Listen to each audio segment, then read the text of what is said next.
जय हिंद दोस्तों। कैसे हैं आप लोग? उम्मीद है अच्छे होंगे और अच्छे से तैयारी भी कर रहे होंगे। आप सभी के तैयारी को और बेहतर करने के लिए मैं 13 जुलाई 2023 को द हिंदू से संबंधित जितने भी करंट अफेयर्स हैं जो कि इम्पोर्टेंट हैं उन सभी को हिंदी में लेकर के आ गया हूं। आज ये वीडियो जो है करंट अफेयर्स की दृष्टि से बहुत ज़्यादा इम्पोर्टेंट है क्योंकि इससे प्रीलिम्स के बहुत ज़्यादा इधर से प्रश्न बनते हैं और प्रीवियस ईयर में जो भी प्रश्न पूछे गए इनसे संबंधित उनको भी मैं डिस्कशन किया हूं। चलिए स्टार्ट करते हैं वीडियो को। देखिए, सबसे पहले हम लोग इसमें डेली मैप प्रैक्टिस करेंगे, उसके बाद से फिर वैश्विक बहुआयामी गरीबी सूचकांक इसको देखेंगे, उसके बाद से संयुक्त राष्ट्र विकास कार्यक्रम यूएनडीपी और इससे संबंधित जितने भी सूचकांक है इसके बेसिक जो है उन सभी को देखने वाले हैं। यहाँ से एक प्रश्न बना हुआ है प्रीवियस ईयर में, उसको भी हम लोग डिस्कशन करने वाले हैं। उसके बाद से कूनो राष्ट्रीय उद्यान ये करंट में क्यों है इसको देखेंगे।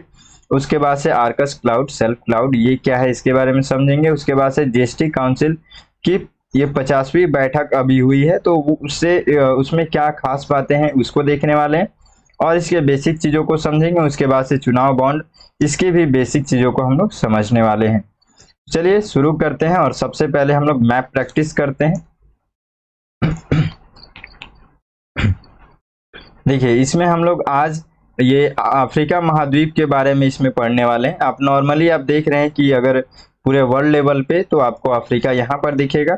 ये अफ्रीका ये जो महाद्वीप है ये दूसरा सबसे बड़ा महाद्वीप है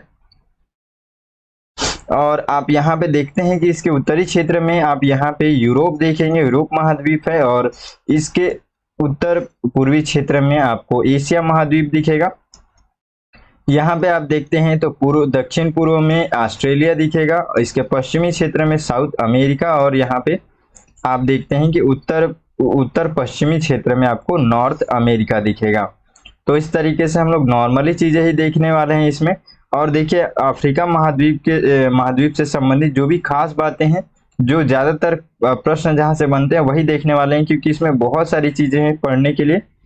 धीरे धीरे जब भी कभी न्यूज में कोई अगर इसमें चर्चे में रहता है कोई भी ऐसा स्थान तो हम लोग उसको उस समय देखेंगे, उसी हिसाब से ही हम लोगों को पढ़ना है।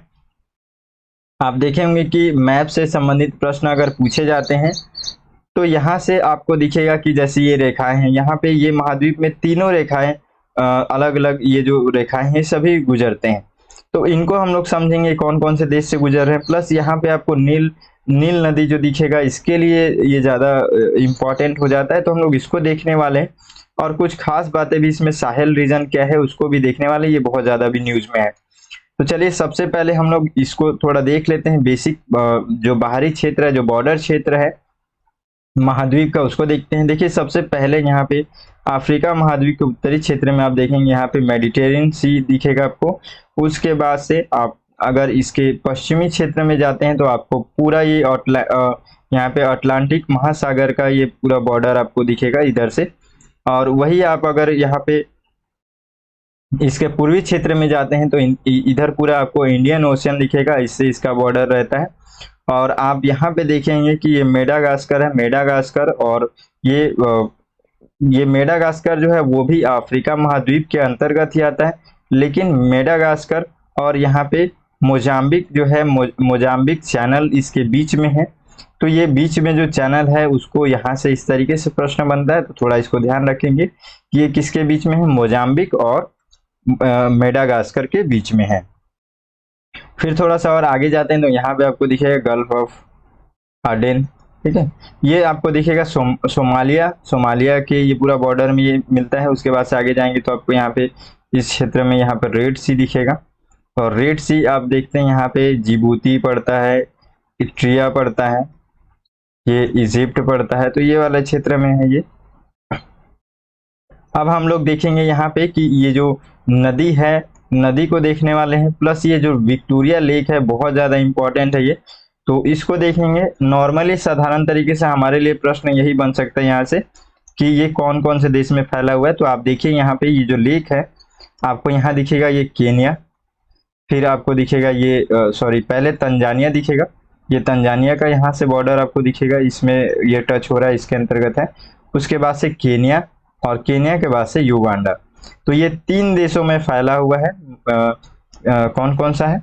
तंजानिया, केन्या और युगांडा। ठीक है, तो देखिए हम लोग का ये मानना है अभी भी कि यहाँ से एक रिवर निकलता है जिसको हम लोग व्हाइट नाइल रिवर कहते हैं। ठीक है ये ऐसे करके युगांडा से होते हुए साउथ सूडान से होते हुए सूडान में घुसता है, और एक यहाँ पे आपको ये इथोपिया का जो क्षेत्र है, ये इथोपिया का जो क्षेत्र है, यहाँ भी एक लेक है, ताना लेक। तो यहाँ से एक ब्लू नाइल रिवर के नाम से एक रिवर निकलता है, और ये दोनों यहाँ पे खार्तूम, जो सूडान का राजधानी है खार्तूम, यहाँ पे जाकर के दोनों मिलते हैं। तो जो खार्तूम है ना राजधानी, इसको याद रखेंगे क्योंकि ये अभी करंट में चर्चे में था, तो इसको थोड़ा सा याद रखना जरूरी है। प्लस इसलिए भी देख रहे हैं कि आप वहीं पे ये दो नदियां मिल रही हैं, उसके बाद से यहाँ से जब ये आगे बढ़ती है नदी, तब हम लोग इसको नील नदी के नाम से जानते हैं। ठीक है, तो जब आप देखते हैं कि ये सूडान के बाद से ये इजिप्ट में एंटर करती है, और इजिप्ट में जाने के बाद से यहाँ पे जाकर के ये देखेंगे आप मेडिटेरियन सी में जाकर के मिल जाती है। तो यहाँ पे आप देखेंगे कि इजिप्ट की राजधानी कायरो जो है वो यहीं पे है। ठीक है, इस नदी के किनारे में है। तो ये कुछ खास बातें हैं, थोड़ा सा उसको ध्यान रखेंगे। देखिए यहाँ पे आप देखते हैं कि जो नील नदी है, जब नील नदी हम लोग उसको कहते हैं, तब यहाँ पे दो देश से होकर के गुजरती है, एक तो सूडान हो गया और दूसरा हो गया इजिप्ट। ठीक है, तो इस तरीके से आप इसको ध्यान रखेंगे, और धीरे धीरे कभी कभी फिर बीच बीच में और भी कुछ कुछ चीजें पढ़ते रहेंगे। लेकिन अभी क्या है, हम लोग बहुत ज्यादा लेट भी हो जाता है, और करंट अफेयर्स के हिसाब से हम लोग को जितना यहाँ पे जितना डिस्कशन करना चाहिए मैप का, उतना हम लोग कर ले रहे हैं। चलिए अब हम लोग आगे आते हैं, और हम लोग यहाँ पे देखेंगे कि कर्क रेखा से जुड़े हुए देश यहाँ पे कौन कौन से हैं। उसके बाद से हम लोग भूमध्य रेखा, फिर मकर रेखा को देखने वाले हैं। तो देखिए यहाँ पे सबसे पहले आप यहाँ देखते हैं कि ये सहारा मरुस्थल का जो क्षेत्र है, वेस्टर्न सहारा जिसको कहते हैं, उसको टच करता है ये। ठीक है, यहाँ पे ये जो रेखा है ये कर्क रेखा। ठीक है, यहीं तक है अपना ये, क्योंकि हम लोग केवल अफ्रीका के बारे में पढ़ रहे हैं। तो सबसे पहले यहाँ पे आएगा वेस्टर्न सहारा, उसके बाद से यहाँ पे आएगा मॉरिटेनिया, ये मॉरिटेनिया। उसके बाद से आप देखते हैं कि ये माली यहाँ पे माली को टच करता है। उसके बाद से अल्जीरिया, और अल्जीरिया के बाद से आप देखेंगे कि नाइजर के बाद से आप फिर देखते हैं यहाँ पे कि लीबिया, ये लीबिया को टच करता है। लीबिया को टच करने के बाद से आप यहाँ पे ये चार्ट जो है यहाँ पे इसका ये भी टच करता है, ये हल्का सा ये टच करता है, तो इसलिए हम लोग इसको भी इसमें लेते हैं। और उसके बाद से लास्ट ये इजिप्ट को टच करता है। तो इतने देशों को ये टच करके जाता है, थोड़ा ध्यान रखेंगे इसको, और याद रखना जरूरी है क्योंकि यहाँ से प्रश्न बनते हैं। ठीक है, क्या क्या चीजों को टच किया, वेस्टर्न सहारा, फिर मॉरिटेनिया, माली, अल्जीरिया, नाइजर, लीबिया, चाड और इजिप्ट। ठीक है, क्लियर है ये चीज, इसको ध्यान में रखेंगे।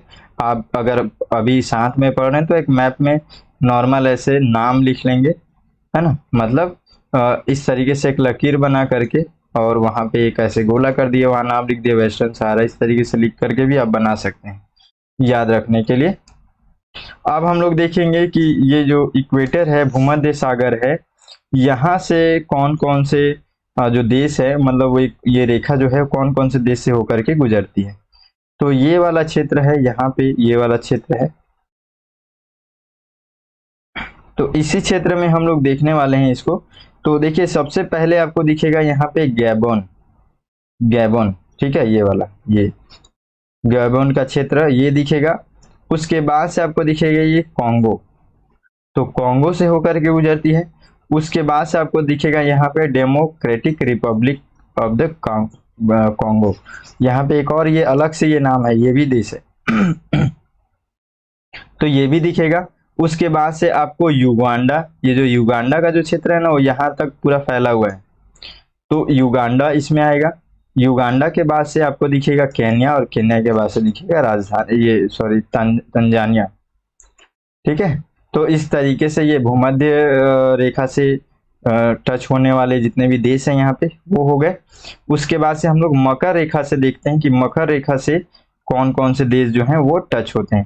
तो आपको यहाँ पे दिख भी रहा होगा, ये नामीबिया, नामीबिया का ये क्षेत्र है, मतलब ये देश है, ये टच करती है। उसके बाद से आप यहाँ पे ये देखेंगे कि बोत्सवाना है हो गया, और बोत्सवाना के बाद से आप देखेंगे आगे ये साउथ साउथ अफ्रीका, और साउथ अफ्रीका के बाद से यहाँ पे मोजाम्बिक, और मोजाम्बिक के बाद से मेडागास्कर।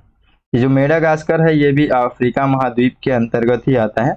तो हम लोग यहाँ पे इतने देश इसको टच करते हैं, इस तरीके से हम लोग देख सकते हैं। ठीक है, इतनी सारी चीजें हो गई। तो फिर और कभी कुछ चीजें होंगी तो फिर हम लोग कुछ एक्स्ट्रा बातें उसमें करेंगे, इतना अभी इसके लिए काफी है।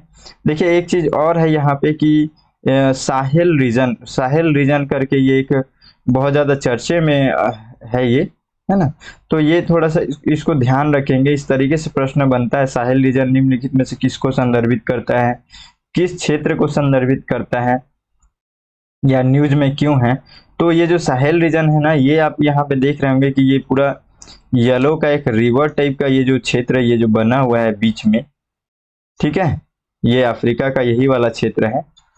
तो यहाँ पे ये जो क्षेत्र है ये दुनिया का सबसे मतलब गरीब तरीके का क्षेत्र है, मतलब बहुत ज्यादा संसाधन में कमी यहाँ पे इस तरीके की स्थिति है, प्लस यहाँ पे आतंकवाद जैसी घटनाएं बहुत ज्यादा हैं। तो इस तरीके के कारणों से ये वाला जो क्षेत्र है इसको साहेल रीजन कहते हैं, साहेल रीजन। और इसका एक और इम्पोर्टेंस है, अगर ज्योग्राफिकल इम्पोर्टेंस देखें तो ये देखते हैं कि ये जो ऊपरी क्षेत्र है साहेल रीजन की उत्तरी क्षेत्र में आप देखेंगे तो ये आपको ये पूरा मरुस्थल वाला क्षेत्र दिखेगा। इधर आप जाएंगे तो पूरा आपको ये पूरा घने जंगल वाला क्षेत्र दिखेगा। तो यहाँ पे एक प्रश्न यहाँ से ये भी इसके लिए बन जाता है कि जो साहेल रीजन है वो क्या करता है, मरुस्थल अफ्रीका के मरुस्थलीय क्षेत्र को यहाँ पे जंगली क्षेत्र से अलग करता है। तो इस तरीके से हो गया। अब यहाँ पे एक चीज और है कि जो साहेल रीजन है ये कौन कौन से देश से होकर के गुजरता है, यह फैला हुआ है। तो यहाँ पे आप देखेंगे कि ये सेनेगल, फिर मॉरिटेनिया, माली, नाइजर, चाड, सूडान, इरिट्रिया इस तरीके से भी देख सकते हैं कि आप साहेल रीजन के पश्चिमी क्षेत्र में आप देख रहे हैं कि यहाँ पे सेनेगल है, सेनेगल से लेकर के इरिट्रिया पूर्वी क्षेत्र में इरिट्रिया तक फैला हुआ रीजन है, इस तरीके से भी आप कह सकते हैं। तो इतना जो मैं आपको बताया बस उतना अच्छे से थोड़ा सा ध्यान रखिएगा, इतना में आप अगर प्रश्न पूछा जाता है तो आप जरूर बना लेंगे। चलिए ठीक है, अब हम लोग करंट अफेयर्स की ओर आगे बढ़ेंगे। देखिए सबसे पहले हम लोग देखने वाले हैं वैश्विक बहुआयामी गरीबी सूचकांक। ये हम लोग इसलिए देखने वाले हैं क्योंकि देखिए ये अभी न्यूज में आया हुआ था, ये द हिंदू के न्यूज में था कि जो यूएनडीपी जो है जिसका ये सूचकांक भी उसी का हम लोग पढ़ने वाले हैं अभी सारी चीजें। तो जो यूएनडीपी है वो अपने एक अध्ययन के अनुसार से ये अभी रिपोर्ट आया था कि उन यूएनडीपी का ये कहना है कि 15 वर्षों में लगभग 415 मिलियन जो भारतीय हैं वे लोग कहीं ना कहीं बहुआयामी जो गरीबी से मतलब बाहर निकल गए उस इंडेक्स से। मतलब साधारण भाषा में लोग देखें तो 415 मिलियन ऐसे लोग हैं भारत के लोग जो लोग कहीं ना कहीं गरीबी का स्थिति से थोड़ा सा बाहर निकले।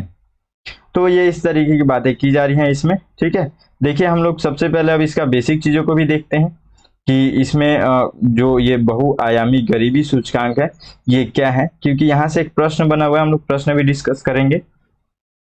देखिए वैश्विक बहुआयामी गरीबी सूचकांक यानी कि MPI, ठीक है। आगे देखते हैं हम लोग इसके बारे में कि ये जो सूचकांक है ये सूचकांक संयुक्त राष्ट्र विकास कार्यक्रम मतलब UNDP, तो UNDP और ऑक्सफोर्ड गरीबी और मानव विकास पहल यानी कि OPHI के द्वारा इन दोनों ने मिल करके, ठीक है, ये दोनों मिल करके इसको निकालते हैं। ठीक है, ऑक्सफोर्ड विश्वविद्यालय में ये जारी किया गया था, इस तरीके से आगे लिखा हुआ है। तो मतलब इन दोनों को ये दोनों मिल करके इस सूचकांक को निकालते हैं, बस इतना इसके लिए पहला ध्यान रखना, पहला पॉइंट।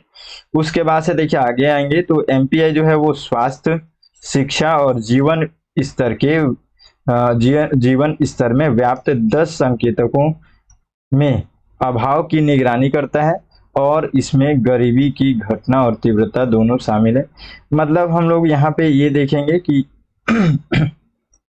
अगर ये सूचकांक को बनाता है तो इस सूचकांक को बनाने के लिए कौन कौन से इंडिकेटर्स हैं, कौन कौन से ऐसी चीजें हैं जिनको ये ध्यान में रख करके बनाता है। तो ये हम लोग नॉर्मल तरीके से तीन चीजें देखेंगे। एक है यहाँ पे हेल्थ, दूसरा है एजुकेशन, और तीसरा यहाँ पे लिविंग स्टैंडर्ड्स, यानी कि जीवन स्तर, स्वास्थ्य, शिक्षा, जीवन स्तर। ठीक है। और इसके अंतर्गत अगर हम लोग थोड़ा सा और आगे बढ़ेंगे तो हम लोग हेल्थ के अंतर्गत हम लोग देखेंगे कि यहाँ पे उनको न्यूट्रिशंस किस तरीके से मिल रहा है उनका, और प्लस यहाँ पे चाइल्ड मोर्टिलिटी, ठीक है, चाइल्ड मृत्यु दर जो बोलते हैं, शिशु मृत्यु दर, उस तरीके की बातें हैं। फिर यहाँ पे देखते हैं हम लोग एजुकेशन के अंतर्गत कि देखिए अगर आप साधारण तरीके से केवल इतना 3 पॉइंट याद रखेंगे ना कि हेल्थ, एजुकेशन और ये लिविंग स्टैंडर्ड्स, ये 3 चीजों को देख करके जो है ये एमपीआई जो सूचकांक है इसको बनाते हैं। तो यहीं तक प्रश्न भी बन रहा है, लेकिन फिर भी हम लोग थोड़ा सा देखेंगे इसको। अब जैसे यहाँ पे जो स्कूली जो शिक्षा है वो कितने साल का है, अभी कितने साल तक चला, इस तरीके की बातें भी इसमें चेक करते हैं। फिर वहाँ पे स्कूल का अटेंडेंस शायद लिखा है, अच्छे से नहीं दिख रहा है। ठीक है, तो ये 2 चीजें इसमें चेक करते हैं एजुकेशन में। उसके बाद से आप देखेंगे कि लिविंग स्टैंडर्ड्स में आप देखेंगे कि कुकिंग फ्यूल है ना, फ्यूल का इनके पास मतलब एक तरीके से इन जीवन स्तर के लिए जो जो चीजें यहाँ पे उस सब चीजों को देखते हैं कि ये व्यवस्था उनके पास किस तरीके से है, उनको जल किस तरीके से मिल रहा है, बिजली किस तरीके से उपलब्ध हो रहा है, और इन लोगों के पास मतलब क्या क्या ऐसे संपत्तियां कुछ है कि नहीं, संपत्ति वगैरह। तो इस हिसाब से वो लोग सूचकांक बनाते हैं, ये सारी चीजों को लोगों में देख करके। ठीक है, ये हो गया। आगे देखिए, सूचकांक एक प्रमुख अंतरराष्ट्रीय साधन है जो 100 से अधिक विकासशील देशों में तीव्र बहुआयामी गरीबी को मापता है। इसे पहली बार वर्ष 2010 में, याद रखिएगा 2010 में OPHI और UNDP के मानव विकास रिपोर्ट कार्यालय के द्वारा जारी किया गया था। अब हम लोग इसमें क्या क्या चीजें ध्यान रखने वाले हैं। सबसे पहला कि ये UNDP और प्लस OPHI ये दोनों मिल करके इसको जारी करते हैं, पहला। दूसरा चीज, इस सूचकांक को निकालने के लिए या बनाने के लिए स्वास्थ्य, शिक्षा, जीवन स्तर, 3 चीजों को ध्यान में रखा जाता है। इसमें ये 2 चीज हम लोग देखें, और 2 चीज के अलावा हम लोग तीसरा इसमें देखेंगे कि ये सबसे पहले 2010 में इसको निकाला गया। ठीक है, बस ये 3 पॉइंट, इतने सारी चीजें समझने के बाद से हम लोग को 3 पॉइंट ध्यान में रखना है। चलिए अब आगे हम लोग देखते हैं प्रश्न किस तरीके से यहाँ से पूछा गया था कि Oxford poverty and human development initiative के द्वारा, यानी अब यहाँ पे इसके द्वारा, फिर ये UNDP के सहयोग से विकसित बहुआयामी गरीबी सूचकांक निम्नलिखित में से किसे शामिल करता है। 2012 में इस तरीके से प्रश्न पूछा गया था। तो यहाँ पे ऑप्शन है कि घरेलू स्तर पर शिक्षा, स्वास्थ्य, संपत्ति और सेवाओं का अभाव। फिर आया है यहाँ पे राष्ट्रीय स्तर क्रय शक्ति क्षमता, फिर राष्ट्रीय स्तर पर बजट घाटे सकल घरेलू उत्पाद की वृद्धि दर की सीमा। तो यहाँ पे नीचे दिए गए कोड का प्रयोग करके मतलब कौन सा सही ऑप्शन है, यहाँ पे ऑप्शन दिया हुआ है केवल 1, केवल 2 और 3, केवल 1 और 3 और केवल 1 2 3, मतलब 1 2 3। तो ABCD क्या हो सकता है। तो हम लोग अभी देखें एकदम नॉर्मल, बस इतना ही ध्यान रखना, अगर हम लोग किसी सूचकांक के बारे में पढ़ रहे हैं तो उसका ऊपरी जो बेसिक चीजें बस उतना ही को ध्यान रखना है, तो उससे हम लोग बना सकते हैं। देखिए अभी हम लोग पढ़े थे जिसमें हम लोग राष्ट्रीय स्तर का क्रय शक्ति क्षमता, इस तरीके कोई बात नहीं हुआ था और ना ही ये बात हुआ था। हम लोग नॉर्मल देखे थे कि उसकी शिक्षा किस तरीके है, स्वास्थ्य कैसा है, और हम लोग यहाँ पे देखेंगे कि उनका जो संपत्ति वगैरह ये सारी चीजों का किस तरीके का स्थिति है, ये सब चीजों में इतने ही हम लोग देखे थे। तो यही यहाँ पे आंसर है, और ये है यहाँ पे ऑप्शन ए जो है यही सही आंसर होगा। तो इस तरीके से प्रश्न बन रहा है, आप थोड़ा सा ध्यान दे करके आप भी इसी तरीके से पढ़ेंगे। देखिए हम लोग वैश्विक बहुआयामी गरीबी सूचकांक पढ़े, तो ये यूएनडीपी के द्वारा निकाला जाता है। ठीक है, तो हो सकता है कि यूएनडीपी और भी यहाँ से सूचकांक निकालता होगा, तो हम लोग एक साथ इसको सबको पढ़ लेते हैं यहीं पे। ठीक है, और यूएनडीपी को भी थोड़ा सा पढ़ लेते हैं। चलिए देखते हैं यूएनडीपी, इसके बारे में, इसका पूरा फुल फॉर्म नाम क्या है हिंदी में, संयुक्त राष्ट्र विकास कार्यक्रम। ठीक है, संयुक्त राष्ट्र का एक ये वैश्विक विकास नेटवर्क है। यूएनडीपी संयुक्त राष्ट्र विस्तारित तकनीकी सहायता कार्यक्रम और संयुक्त राष्ट्र विशेष कोष के विलय पर आधारित है। यानी कि इसके ये जो यूएनडीपी जो है, इसको ये दोनों मतलब मिलकर के ये लोग फंडिंग करते हैं। ठीक है, संयुक्त राष्ट्र विस्तारित तकनीकी सहायता कार्यक्रम और संयुक्त राष्ट्र विशेष कोष, ये दोनों यहाँ पे मर्ज होने के बाद से यूएनडीपी बना है, इन दोनों को मर्ज होने के बाद से। ठीक है, आगे देखिए 1965 में संयुक्त राष्ट्र महासभा के द्वारा, और ये जनवरी 1966 में इसको मतलब एक तरीके से काम भी शुरू हुआ, लेकिन यहाँ पे 1965 में संयुक्त महासभा के द्वारा एक तरीके से अपनाया गया। इसका काम जो शुरू हुआ 1966 में हुआ। ठीक है, यह विकासशील देशों को विशेषज्ञ सलाह, परीक्षण और अनुदान सहायता प्रदान करता है। साथ ही सबसे कम विकसित देशों को सबसे कम विकसित देश है उन लोगों को भी ये सहायता पर अधिक जोर देता है। इस तरह की बातें हैं। उसके बाद से यहाँ पे आप देखेंगे कि ये जो रिपोर्ट्स निकालता है, उस रिपोर्ट्स को भी हम लोग देखेंगे। और देखिए कई बार ऐसा भी प्रश्न आता है कि कुछ पॉइंट जैसे यूएनडीपी के बारे में निम्नलिखित कथनों पर कौन सा कथन सही है, तो इसीलिए मैं ये सब चीजें जो इम्पोर्टेंट है उन सभी चीजों को मैं बता रहा था। तो उसी के एक और उसी में एक पॉइंट ये भी है कि ये पूरी तरीके से सदस्य देशों को के स्वैच्छिक योगदान और उन्हीं के वो से वित्त पोषित है। मतलब ये जो यूएनडीपी का पूरा खर्च है, ये लोग पूरा सदस्य देश है, उन्हीं लोगों के सभी अपने अपने स्वेच्छा से देते हैं और उसी हिसाब से ये चल रहा है, ये बताया जा रहा है इसमें। तो यही सब कुछ बातें हैं। जैसे ये ऑप्शन में दे देगा एक, फिर दूसरा दे देगा कि 1966 में कार्यशील हुआ, है ना। फिर उसका एक उद्देश्य दे देगा कि इसका उद्देश्य ये, जैसे यहाँ पे मैं आपको बताया कि ये एक तरीके से सबसे कम विकसित देशों को सहायता पर अधिक जोर देता है। तो इस तरीके की बातें होती हैं, यहाँ पे ऑप्शन बनता है। और फिर एक दे देगा कि ये रिपोर्ट जारी करता है। तो आप ध्यान रखेंगे तो आपको पता रहेगा। देखिए सबसे पहला पॉइंट यहाँ पे अभी आपको अब याद रखना है कि ये यूएनडीपी जो है वो मानव विकास रिपोर्ट, लैंगिक विकास सूचकांक, लैंगिक असमानता सूचकांक, बहुआयामी गरीबी सूचकांक, ये 4 सूचकांक खास करके याद रखेंगे। ये चारों सूचकांक जो है वो यूएनडीपी के थ्रू मतलब यही निकालता है। ठीक है, इसी के द्वारा ये निकाला जाता है चारों। तो हम लोग अभी बहुआयामी गरीबी सूचकांक पढ़ चुके हैं। 3 चीजों को थोड़ा सा जितना ज्यादा प्रश्न बन रहा है उसी हिसाब से हम लोग इसको समझते हैं। मानव विकास रिपोर्ट जो है इसको हम लोग अभी देखते हैं।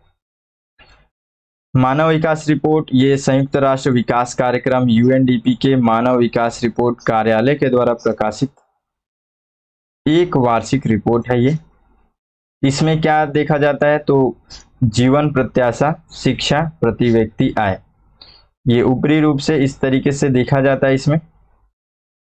और यहाँ पे आय संकेतकों का एक सांख्यिकी समग्र सूचकांक है जिसका उपयोग देशों को मानव विकास के 4 स्तरों में रैंक करने के लिए किया जाता है। कुछ नहीं, अभी मैं इसको पढ़ता हूँ फिर मैं आपको बताऊंगा क्या इसमें याद रखना है। कोई देश उच्च, ये HDI मतलब वही है ह्यूमन डेवलपमेंट इंडेक्स, स्कोर तब प्राप्त करता है जब जीवन काल अधिक होता है, शिक्षा का स्तर अधिक होता है, प्रति व्यक्ति सकल राष्ट्रीय आय ये भी इसका अधिक होता है। मतलब यहाँ पे ये लगभग इस तरीके से स्कोर में अलग अलग स्कोर में बांटता है। जो सबसे उच्च है, उच्च में क्या रहेगा उसका, वो जीवन प्रत्याशा, शिक्षा, प्रति व्यक्ति आय के लेवल पे बेहतर होना चाहिए। तो यही बताया जा रहा है। अब हम लोग इसके बारे में क्या क्या चीजें याद रखेंगे, तो सबसे पहले हम लोग रखेंगे HDI। ठीक है, जो HDI है यानी कि मानव विकास रिपोर्ट, ये यूएनडीपी, यूएनडीपी के द्वारा बनाया जाता है। उसके बाद से आप याद रखेंगे कि इसके स्तर कौन कौन से हैं, जीवन प्रत्याशा, फिर शिक्षा, फिर प्रति व्यक्ति आय। तीन चीज बस, ये तीन वर्ड, जीवन प्रत्याशा, शिक्षा, प्रति व्यक्ति आय। देखिए अगर आपको मान के चलिए इसको थोड़ा सा और अंदर से दे दिया तो क्या आप इतना अगर तीन चीजें वर्ड याद रखेंगे तो भी आप बना सकते हैं ना। इसके अलावा आपको कोई भी डिफरेंस लगा, उससे अलावा थोड़ा सा भी डिफरेंट लग रहा है, उसको पहले कट करो, कट करके भी आप आंसर निकाल सकते हैं, है ना। तो इस तरीके से अब जैसे देखिए अगर आपको दिख रहा होगा तो, दिख तो मुझे भी नहीं रहा है, बाकी फिर भी थोड़ा बहुत देखिए, अगर आपको यहाँ पे जिस तरीके से है यहाँ पे अगर वो रख देगा ऑप्शन में कि लाइफ एक्सपेक्टेंसी इंडेक्स, ये ऑप्शन में रखेगा, फिर दूसरा रखेगा एजुकेशन इंडेक्स, तीसरा रखेगा जीएनआई इंडेक्स, ठीक है, तो यानी कि पर कैपिटा इनकम का ही है ये, ठीक है। तो ये इस तरीके से अगर रखेगा ऑप्शन में, और फिर सेम यही रिपोर्ट पूछेगा, मानव विकास रिपोर्ट का जो सूचकांक है तैयार करने के लिए निम्नलिखित में से कौन से यहाँ पे इनमें से कौन कौन सी चीजें उसमें ध्यान दिया जाता है या देना चाहिए या देता है, इस तरीके से बोल सकते हैं हम लोग। तो आपको क्या लगता है कि यहाँ पे आप इसको क्या करेंगे? यहाँ पे मैं आपको यही बताना चाहता हूँ कि अगर इस तरीके से भी आए तो भी आपको ये सही होगा, ठीक है। क्योंकि अगर मान के चलिए जैसे ये जो रिपोर्ट निकाल रहा है, ये रिपोर्ट निकाल रहा है तीन चीजों को, उसमें मेन जो तीन चीजें हैं कि जीवन प्रत्याशा कैसा है, शिक्षा कैसा है, प्रति व्यक्ति आय कैसा है, ये तीन बेस लेकर के उसको निकाल रहा है। तो फिर वो कैसे निकालेगा? वो क्या करेगा, जीवन प्रत्याशा से संबंधित जो रिपोर्ट आता है उस रिपोर्ट को देखेगा, उस हिसाब से फिर तय करेगा कि अभी जीवन प्रत्याशा स्थिति क्या है, कौन से देश में कितना है। सेम ऐसे शिक्षा का रिपोर्ट निकालेगा, उसमें चेक करेगा, देखेगा कि इसमें क्या स्थिति है, फिर उसी तरीके से प्रति व्यक्ति आय का रिपोर्ट देखेगा। तो उसी को थोड़ा सा आगे बढ़ करके अगर वो प्रश्न यहाँ से इंडेक्स को वहां पे लिख देगा ऑप्शन में, तो भी आपको कोई दिक्कत नहीं, ठीक है। इस तरीके से सोचेंगे, मैं ये आपको बोल रहा था, ठीक है। चलिए अब आगे बढ़ते हैं। देखिए लैंगिक विकास सूचकांक, ये जो है ना, ये आपको बस इतना ही याद रखना है कि जो लैंगिक यानी कि जेंडर डेवलपमेंट इंडेक्स जो है ये भी यूएनडीपी निकालेगा, लेकिन इसमें ये जो सूचकांक है ये एसडीआई के असमानता को लैंगिक आधार पर मापता है। यानी कि यहाँ पे जो हम लोग अभी देखे ह्यूमन डेवलपमेंट इंडेक्स ये वाला, तो इसी के हिसाब से इसमें क्या वृद्धि हुआ, किस तरीके का हुआ, इसी के रिपोर्ट के बेस पर जो है ये लैंगिक विकास सूचकांक जो है वो बनता है। तो इसलिए इसमें कुछ खास बातें नहीं है, हम लोग आगे देखते हैं। लैंगिक असमानता सूचकांक, ये इंपॉर्टेंट है, जीआईआई। पहला इंपॉर्टेंट रहेगा कि ये किसके द्वारा निकाला जाता है, तो यूएनडीपी के द्वारा, ठीक है। और उसके बाद से इसमें भी 3 पॉइंट जो सबसे ज्यादा इंपॉर्टेंट ध्यान रखना है उसको, इसमें तो वैसे 4 पॉइंट है, जैसे प्रजनन है, स्वास्थ्य है, सशक्तिकरण है, श्रम बाजार है, ठीक है। तो ये इस तरीके से है। इसमें देखिए यह 3 आयामों में महिलाओं और पुरुषों के बीच उपलब्धियों की असमानता को दर्शाने वाली समग्र माप है।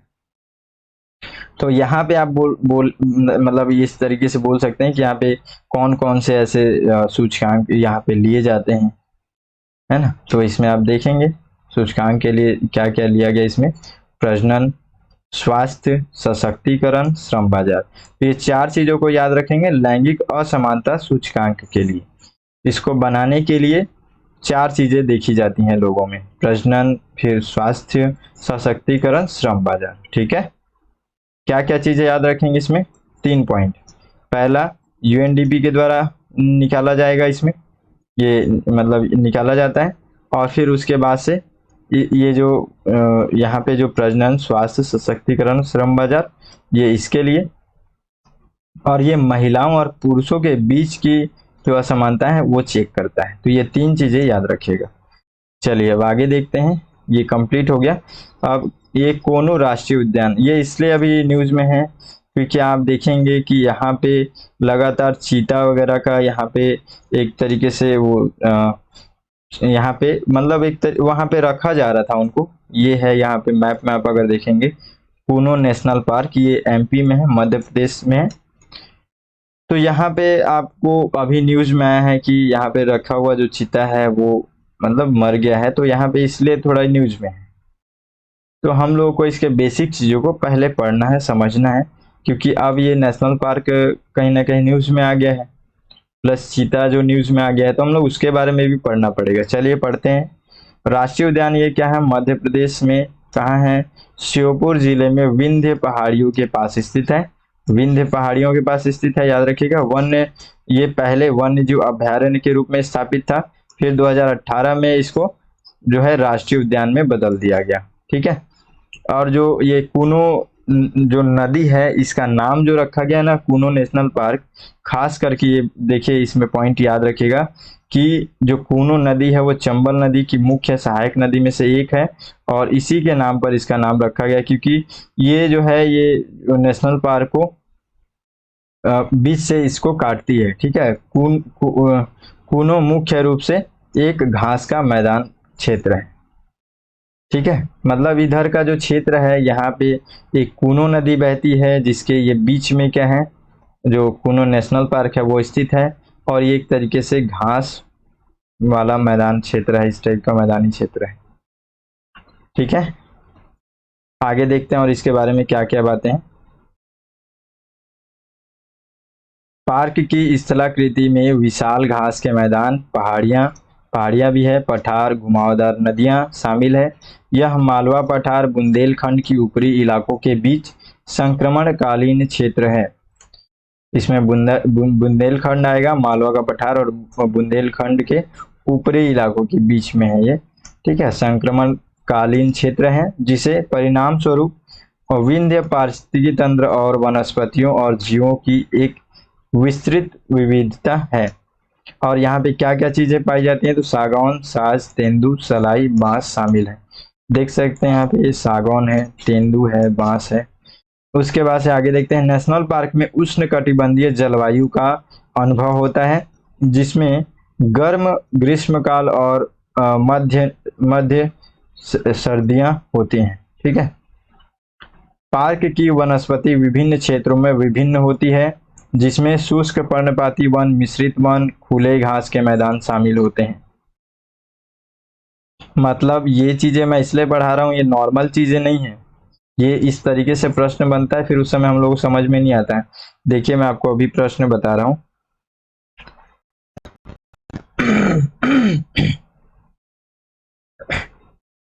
देखिए यहाँ पे एक प्रश्न है कि निम्नलिखित में से कौन सा नेशनल पार्क पूर्णतः शीतोष्ण अल्पाइन कटिबंध में स्थित है। 2019 में प्रश्न पूछा गया था। तो आपको इस तरीके से ये जो शीतोष्ण अल्पाइन कटिबंध, तो ये कैसे आपको याद रहेगा, जब आप किसी भी नेशनल पार्क के बारे में पढ़ रहे हैं तो उसका एक लोकेशन देखेंगे, वहां पे क्लाइमेट इफेक्ट देखेंगे, तो उस हिसाब से आपको दिखेगा ये चीजें। चलिए हम लोग एक नॉर्मल और साधारण तरीके से भी हम लोग अगर देखते हैं, तो हम लोग को अपने भारत क्षेत्र में किस तरीके से हम लोग देख सकते हैं, केवल इतना बस आप ध्यान में रखिए कि कौन कौन सा ऐसे क्षेत्र है जहाँ पे आप बोल सकते हैं कि हाँ ये शीत वाला क्षेत्र है और गर्म वाला क्षेत्र, कम से कम इतना तो आप समझ ही सकते हैं, है ना। तो हम लोग, जैसे मैं आपको अगर बताना चाहूँ तो लगभग हम लोग ये वाला जो क्षेत्र है, ये वाला पूरा क्षेत्र यहाँ से लेकर के ये वाला जो क्षेत्र है और पूरा इधर का पूरा क्षेत्र, ये पूरे क्षेत्र में लगभग हम लोग देखेंगे कि एक बहुत मतलब उस तरीके से गर्मी भी ठंडी भी हर चीजें सामान्य तरीके से आपको दिखेंगे। बहुत ज्यादा गर्मी बहुत ज्यादा ठंडी ऐसा नहीं दिखेगा। ठीक है, लेकिन आप जब इस क्षेत्र से ऊपर की ओर इधर आगे बढ़ेंगे तो आपको इधर बहुत ज्यादा ठंडी धीरे धीरे दिखना शुरू हो जाएंगे। ठीक है, धीरे धीरे इधर पूरा ठंड बहुत ज्यादा होने लगता है। आप देखें हिमालय पर्वत इधर साइड में पूरा बर्फीली पूरा क्षेत्र है, और वहीं आप इधर दक्षिणी क्षेत्र में जाते हैं, इस रेंज के फिर दक्षिणी क्षेत्र में आप बढ़ते हैं तो बहुत ज्यादा आपको गर्मी का एहसास होने लगता है। ऐसा क्यों होता है, क्योंकि हम लोग इधर से अगर आगे बढ़ेंगे तो हम लोग धीरे धीरे करके किधर की ओर जा रहे हैं, भूमध्य रेखा की ओर जा रहे हैं। भूमध्य रेखा की ओर कितना, मतलब जो भूमध्य रेखा का रीजन है वहां पे क्या है, सबसे ज्यादा गर्मी लगता है, सबसे ज्यादा धूप लगता है, क्योंकि वहां पे सूर्य का प्रकाश भी उसी तरीके से उतना ज्यादा पड़ता है। ठीक है। तो हम लोग इतने में अंदाजा लगा सकते हैं। अब हम लोग यहाँ पे देखते हैं, एक बार इसको सॉल्व करने की कोशिश करते हैं। देखिए मानस नेशनल पार्क, तो यहाँ पे हम लोग को देखना है कि इसमें से कौन सा ऐसा नेशनल पार्क है जो कि शीत वाले क्षेत्र में होगा। तो मानस नेशनल पार्क, ये मानस नेशनल पार्क अगर आप देखेंगे तो ये कौन सा क्षेत्र में है, यहाँ पे असम वाले क्षेत्र में। तो ये आपको क्या लग रहा है कि यहाँ पे क्या होगा, नहीं होगा ये, है ना, क्योंकि ये पूरा उष्ण वाला क्षेत्र है। उसके बाद से नामदफा नेशनल पार्क, ये नामदफा नेशनल पार्क ये कहाँ पे है, तो ये आपको अरुणाचल प्रदेश के इस क्षेत्र में यहाँ पे आपको दिखेगा। ठीक है, तो ये भी आपको पूरा गर्म वाला क्षेत्र दिख रहा है। फिर आता है यहाँ पे न्योरा घाटी नेशनल पार्क, ये पश्चिम मतलब पश्चिम बंगाल का ये क्षेत्र है, यहाँ से किनारे किनारे थोड़ा बहुत क्षेत्र है ना, तो यहाँ पे आपको दिखेगा वो। तो ये जो तीनों देख रहे हैं कि आप कहीं ना कहीं उष्ण क्षेत्र में, फूलों की घाटी नेशनल पार्क अगर आप ये देखेंगे तो ये उत्तराखंड वाले क्षेत्र में, यहाँ पे देखेंगे वैली ऑफ फ्लावर्स। तो अगर आप इस रीजन में आगे जाते हैं तो आपको यहाँ पे पूरा ठंडी वाला क्षेत्र दिखेगा, तो इसलिए इस क्षेत्र में आप इसको सही कर सकते हैं। ठीक है, वैली ऑफ फ्लावर्स यानी कि फूलों की घाटी नेशनल पार्क, मतलब कहने का मतलब है कि आप जितना सीमित पढ़े उसमें भी उसको बहुत बेहतर तरीके से अपना थोड़ा सा नॉलेज यूज करके आप प्रश्न का आंसर यहाँ पे दे सकते हैं। ठीक है, चलिए आगे और देखते हैं अब हम लोग कि चीता और जो अफ्रीकी चीता है और एशियाई चीता है इसमें क्या अंतर है। थोड़ा सा हम लोग इसको देखेंगे ताकि यहाँ से प्रश्न बने, क्योंकि प्रश्न बनता है तो हम लोग फिर वहाँ पे थोड़ा सा कंफ्यूज होते हैं। तो देखिए नॉर्मल तरीके से हम लोग समझते हैं कि जो अफ्रीकी चीता है, ठीक है, तो अफ्रीकी जो चीता है वो अफ्रीका महाद्वीप में हजारों की संख्या में पाया जाता है, और ये थोड़ा सा बड़ा टाइप का इस तरीके का होता है। ठीक है, अभी अफ्रीका से ही चीता मंगाया गया था। ठीक है, वहीं पे उसका, क्योंकि हमारे पास चीता नहीं है इस तरीके का, तो इसलिए हम लोग को मंगाना पड़ रहा था। ठीक है, वहाँ का भी व्यवस्था उस तरीके से इन्वायरमेंट पारिस्थितिकी तंत्र जो है वो बनाए रखने के लिए।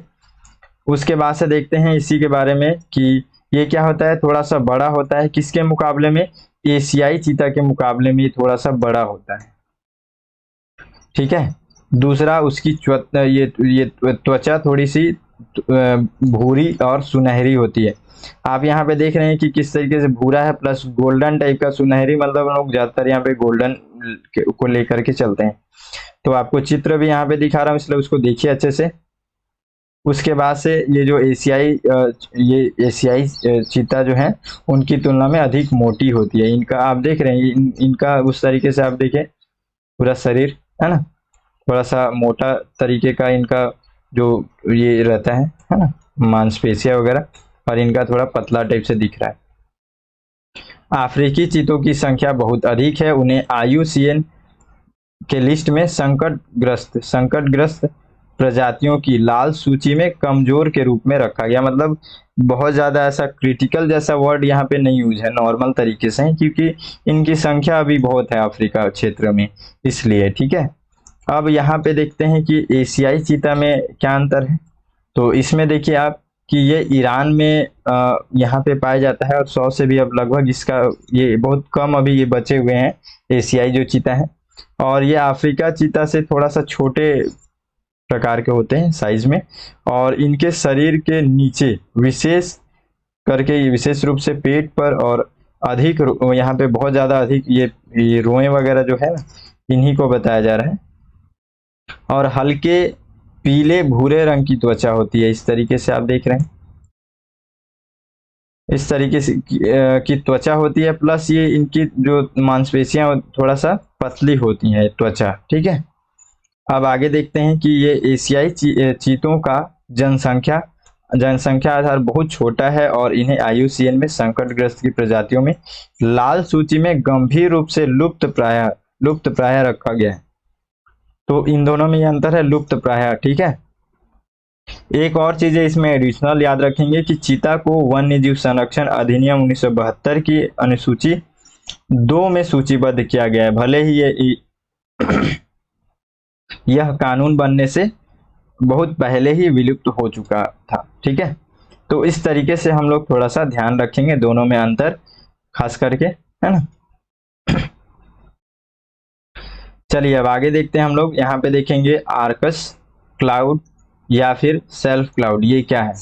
तो ये अभी न्यूज़ में इसलिए है क्योंकि अभी हाल ही में ये उत्तराखंड में के हरिद्वार में ऐसी स्थिति देखी गई थी कि इस तरीके का क्षेत्र बना हुआ था, पूरा एकदम ऐसा लग रहा था कि तूफान जैसा कुछ आ रहा है ना।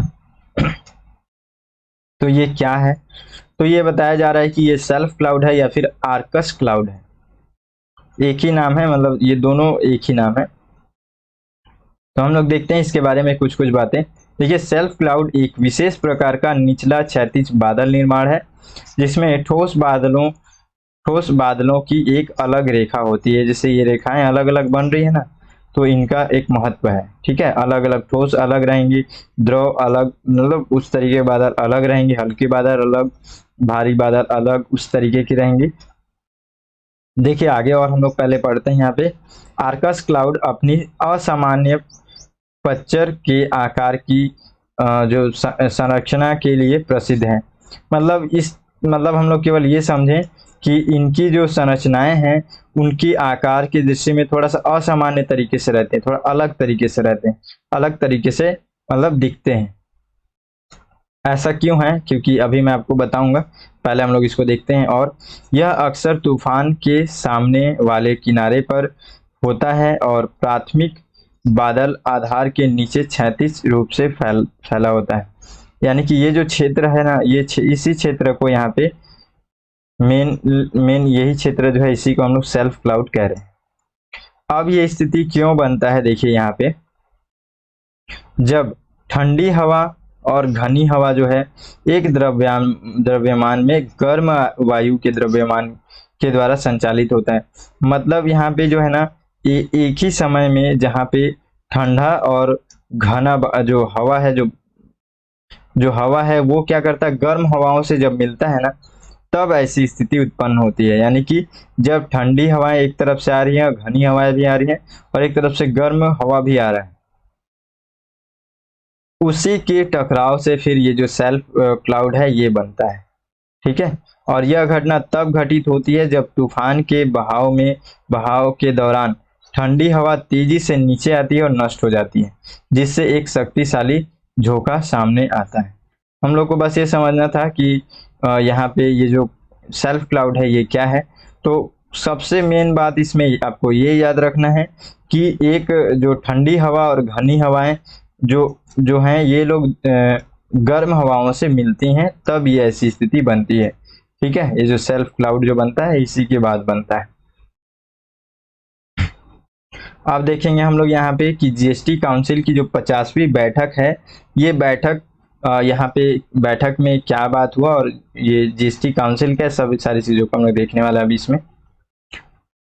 देखिए ये अभी जो बैठक है, ये बैठक इसलिए भी चर्चे में है क्योंकि इसमें कुछ कुछ चीजें निर्णय लिए गए हैं। जैसे देखिए, बच्चों में दुर्लभ प्रकार के कैंसर के इलाज के लिए उपयोग की जाने वाली जो दवा है, ये व्यक्तिगत उपयोग के लिए आयात किए जाने पर आज जीएसटी में छूट दी जाएगी।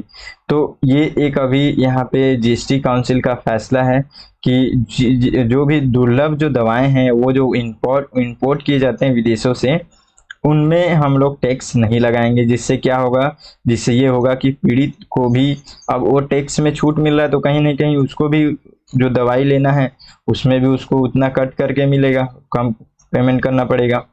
उसी तरीके से कपास सहकारी समितियों को किसानों की ओर से जीएसटी का भुगतान करना होगा।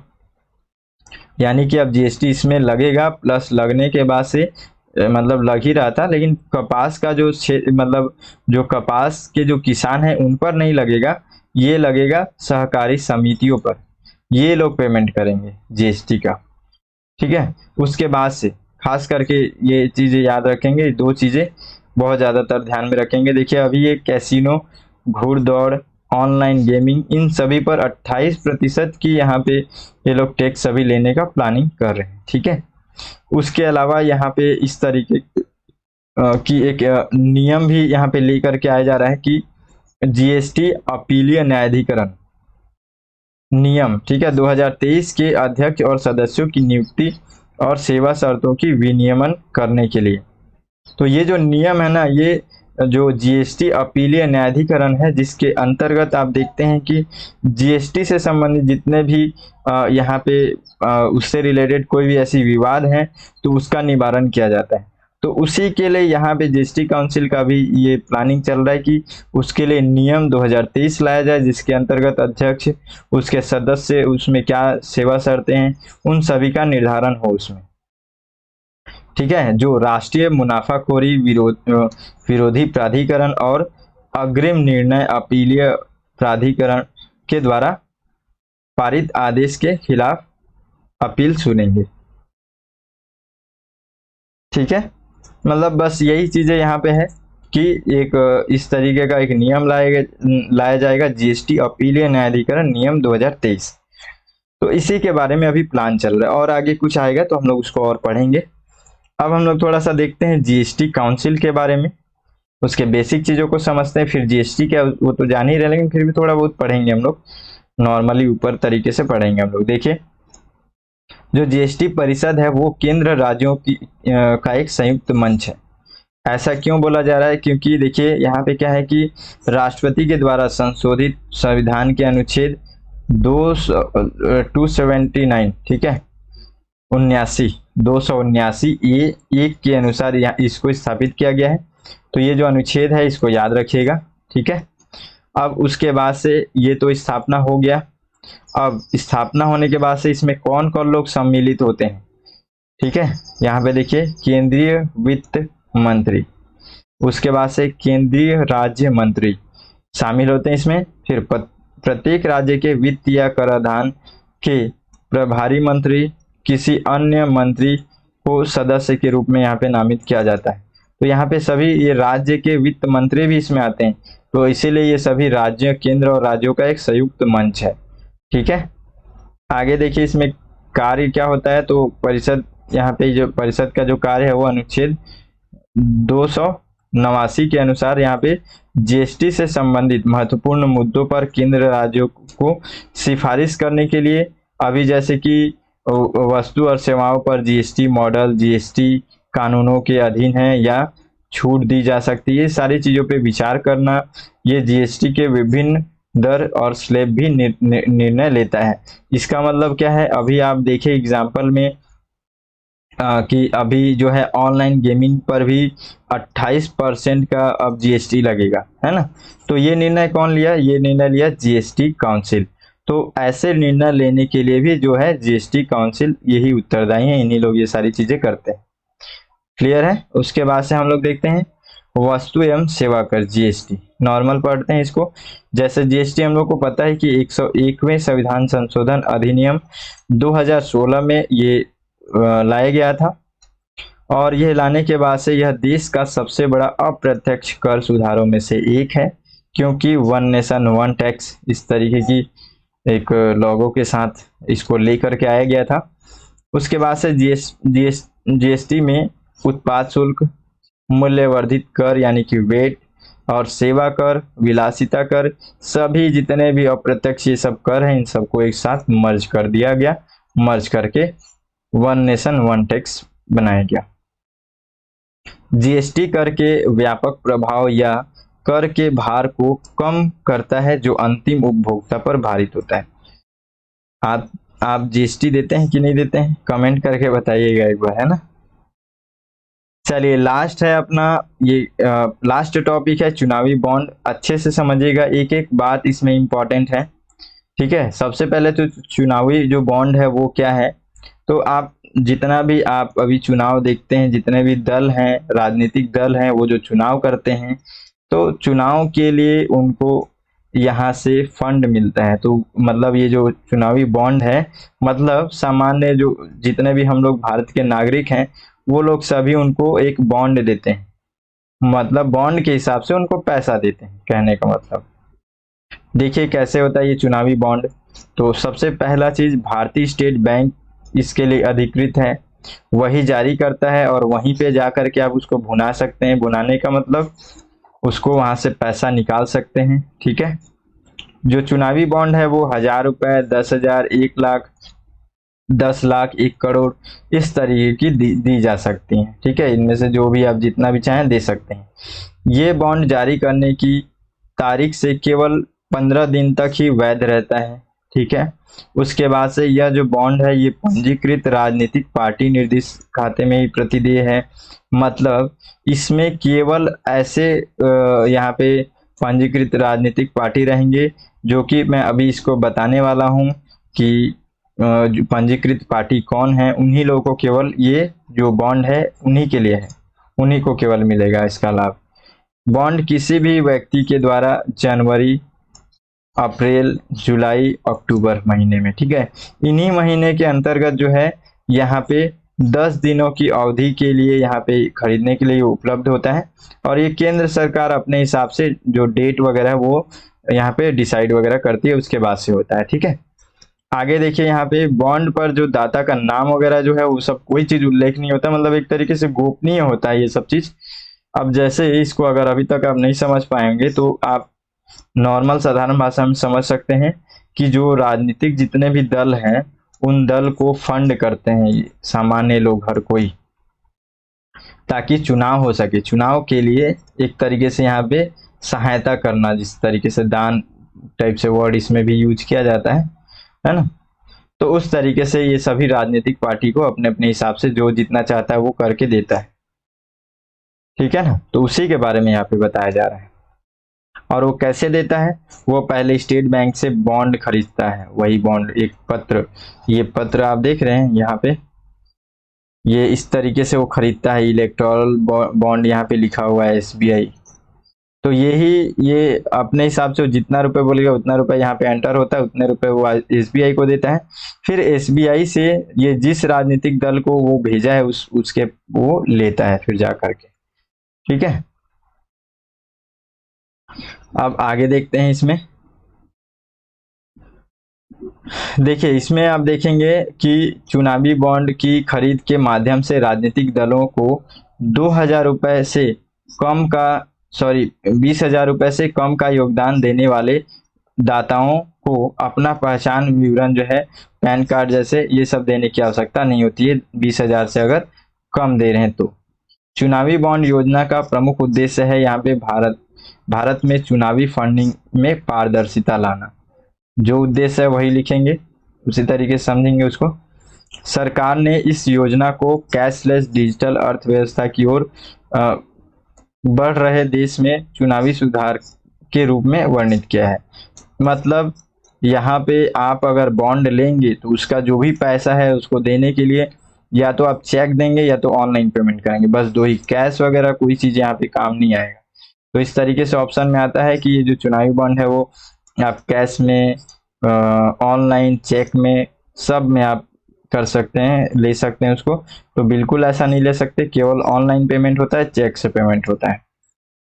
आगे देखिए, अब जो मैं आपको बता रहा था कि जो राजनीतिक दल, जो पार्टी हैं, वे कौन लोग योग्य होंगे, तो वे यहाँ पे योग्य होंगे जो चुनावी बॉन्ड के लिए यहाँ पे जो केवल यहाँ पे जन प्रतिनिधित्व अधिनियम 1951 के तहत पंजीकृत पार्टियां होंगे, वही यहाँ पे इस बॉन्ड के लिए योग्य होंगे। ठीक है, उसके अलावा एक चीज और है कि जब इनका पिछला जो चुनाव हुआ है उस चुनाव में वोट कम से कम 1% से अधिक होना चाहिए।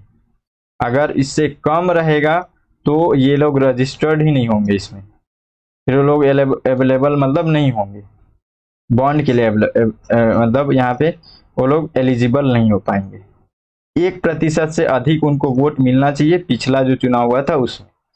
ठीक है, उसके बाद से यही बातें हैं कि जो आप जो बॉन्ड लेंगे उस बॉन्ड के लिए आप चेक या फिर इस तरीके से भुगतान करेंगे, चेक या ऑनलाइन में।